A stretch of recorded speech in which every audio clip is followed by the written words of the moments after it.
സജന, എന്തുകൊണ്ടാണ് ഈ ഒരു കോഴ്സ് ഓപ്റ്റ് ചെയ്തത് എന്നുള്ളത് പറയാമോ?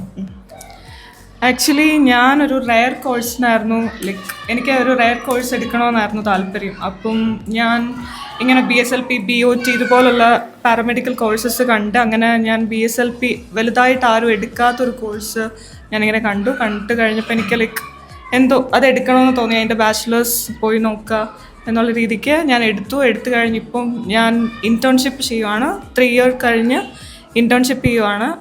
It was very interesting. Actually കുറേ ടൈപ്പ് ഓഫ് ഡിസോർഡേഴ്സ് ആണെങ്കിലും ഹിയറിംഗ് പ്രോബ്ലംസ്, ഹിയറിംഗ് ഇമ്പയർഡ് ആയിട്ടുള്ള കുട്ടികൾക്കാണെങ്കിലും നമ്മൾ ട്രീറ്റ് ചെയ്യുന്നു.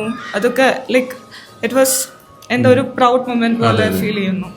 ആക്ച്വലി എനിക്ക് ഇവിടെ വന്നപ്പോൾ ആ ഒരു പ്രൗഡ് മൊമെന്റ്, കാര്യം നമ്മളുടെ സമൂഹത്തിൽ ഒരുപാട് ആൾക്കാർ ഇങ്ങനെയുള്ള ഡിസേബിൾ ആയിട്ടുള്ള കുറേ ആൾക്കാർ വിഷമിക്കുന്ന ആളുകൾ, ഒരുപാട് പാരൻസും വിഷമിക്കുന്നുണ്ട്. ഇപ്പോൾ സജിനെ സംബന്ധിച്ചിടത്തോളം റെയർ കോഴ്സ് ചൂസ് ചെയ്യുമെന്ന് ഇവിടെ വന്നപ്പോൾ ആ ഒരു പ്രൊഫഷൻ ഇഷ്ടപ്പെട്ടു. ഇനി ലൈഫ് ലോങ് ഈ ഒരു കരിയറിൽ സജിന സാറ്റിസ്ഫൈഡ് ആയിരിക്കുമല്ലോ. അപ്പൊ എന്താണ് ഈ +2 കഴിഞ്ഞൊരു 80% അപ്പോൾ അല്ലെങ്കിൽ +2 കഴിഞ്ഞ് എന്ത് കോഴ്സ് പഠിക്കണമെന്ന് ആഗ്രഹിക്കുന്നു, അല്ലെങ്കിൽ ഏത് കോഴ്സ് എടുക്കണമെന്ന് ആഗ്രഹിക്കുന്ന സംബന്ധിച്ചിടത്തോളം സജിനയുടെ എന്തായിരിക്കും സജിനയുടെ ഒരു കമന്റ്?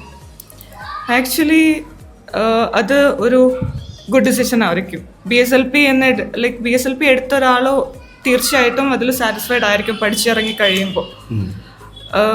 ഉറപ്പായിട്ടും 80% മാർക്ക് മേടിച്ച ഒരാൾക്ക് ഈ course it will be so easy. ഇതൊരു ടഫസ്റ്റ് പ്രോഗ്രാം ആണ് അല്ല, അത്രയ്ക്ക് ടഫായിട്ടുള്ള ഒരു ഓപ്ഷൻ അല്ല BSLP. ഓക്കെ, കൂടുതൽ ക്ലിനിക്കൽസ് ഓറിയന്റഡ് ആണോ? വിദ്യയുടെ ഒപ്പീനിയൻ എന്താണ് ഈ ഒരു കോഴ്സിനെ പറ്റി, കോഴ്സ് ചൂസ് ചെയ്തതിനെ പറ്റിയിട്ടും എങ്ങനെയുള്ളവർക്ക് ഈ ഒരു കോഴ്സ് ആപ്റ്റ് ആവുന്നത്, അതുകൂടെ പറഞ്ഞു കൊടുത്താൽ നമ്മുടെ വീഡിയോ കാണുന്നവർക്ക് അവർക്ക് ഐഡന്റിഫൈ ചെയ്യാൻ പറ്റും അവർക്ക് ഈ കോഴ്സ് പറ്റുന്നതാണെന്നുള്ളത് ഒന്ന് പറഞ്ഞു കൊടുക്കും. ഈ course actually first of all എനിക്ക് പേഴ്സണലി പറയുകയാണെങ്കിൽ ഈ കോഴ്സ് 100 10 on 10 അങ്ങനെ പറയും. നല്ല കോഴ്സാണ്, എനിക്ക് ഐ വിൽ റെക്കമെൻഡ്. ബട്ട് എന്താന്ന് വെച്ചാൽ ഈ കുട്ടികൾക്കാണെങ്കിലും ആർക്കാണെങ്കിലും നമ്മൾ എടുക്കുന്നത് തെറപ്പിയാണ്, എസ്പെഷ്യലി സ്പീച്ച്. സോ നമ്മൾക്ക് ആ കമ്മ്യൂണിക്കേറ്റ് ചെയ്യാനുള്ള കഴിവ് വേണം.